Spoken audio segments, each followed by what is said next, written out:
नमाज जनाजा जूते पहनकर अदा करना। बाज़ लोग नमाज जनाजा के अंदर जूते निकाल कर और जूते के ऊपर खड़े हो जाते हैं और फिर वो नमाज अदा करते हैं। ऐसे करना जायज़ नहीं है, क्योंकि जूतों का एतबार नहीं होता कि वो ऊपर से पाक हैं या नापाक हैं। जूते पहन कर पढ़ना फिर भी बेहतर है, लेकिन जूते उतार कर फिर उनके ऊपर खड़े होकर पढ़ना ये बेहतर नहीं है। अगर बिल्कुल पुख्ता यकीन है कि हमारे जूते जैसे अंदर से पाक हैं वैसे बाहर से भी उनको कोई नजासत नहीं लगी हुई, बिल्कुल पाक हैं, तो इस सूरत में तो जूते के ऊपर खड़े होकर पढ़ सकते हैं। लेकिन एतबार नहीं है तो जूते के ऊपर खड़ा होना ठीक नहीं है, फिर जूते उतार कर ज़मीन पर खड़े होकर नमाज अदा कर ले, नमाज हो जाएगी। बाज़ हज़रात जूते उतार कर फिर उनके ऊपर खड़े होकर फिर नमाज़ पढ़ते हैं।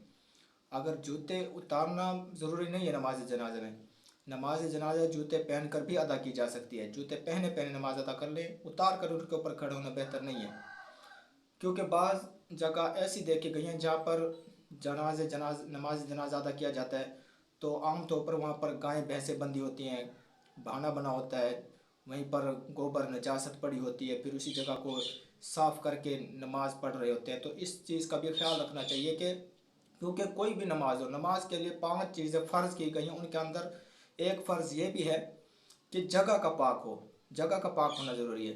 अगर जिस जगह पर हम नमाज अदा कर रहे हैं, नमाज कोई भी है, ईद की नमाज है, जुम्मा की नमाज है, नमाज जनाजा है, उसके लिए जिस जगह पर हम खड़े हैं जगह ही नापाक है, पाक नहीं है, तो वहाँ पर हमारी नमाज कबूल नहीं होगी।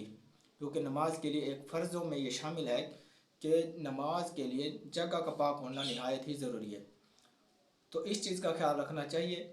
अगर जगह पाक है तो वहाँ पर हम खड़े होकर नमाज़ पढ़ सकते हैं, और अगर हमारे जूते नीचे से नापाक हैं ऊपर से भी नापाक हैं तो हम जूते पहन कर फिर भी नमाज अदा कर सकते हैं, लेकिन जूते निकाल कर फिर उनके ऊपर खड़े होकर नमाज जनाजा अदा करें, ऐसे नहीं कर सकते।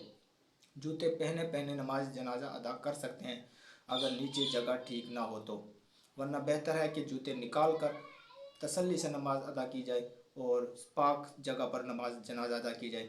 बहुत से देहातों में यही देखा गया है कि आम तौर पर वहाँ पर जानवर बंधे होते हैं, गायें भैंसें बंधी होती हैं, फिर जनाजे के वक़्त वो नजासत हटाकर और वहीं पर नमाज अदा की जाती है। और नजासत तो एक जगह पर कर देते हैं, साफ़ कर देते हैं, लेकिन नापाकी तो रह जाती है ज़मीन पर। तो उसके लिए जैसे कपड़ों का पाक होना ज़रूरी है, इसी तरीके से जगह का पाक होना भी ज़रूरी है। अगर जिस जगह पर हम खड़े होकर नमाज जनाजा अदा कर रहे हैं जगह पाक नहीं है तो नमाज अदा नहीं होगी।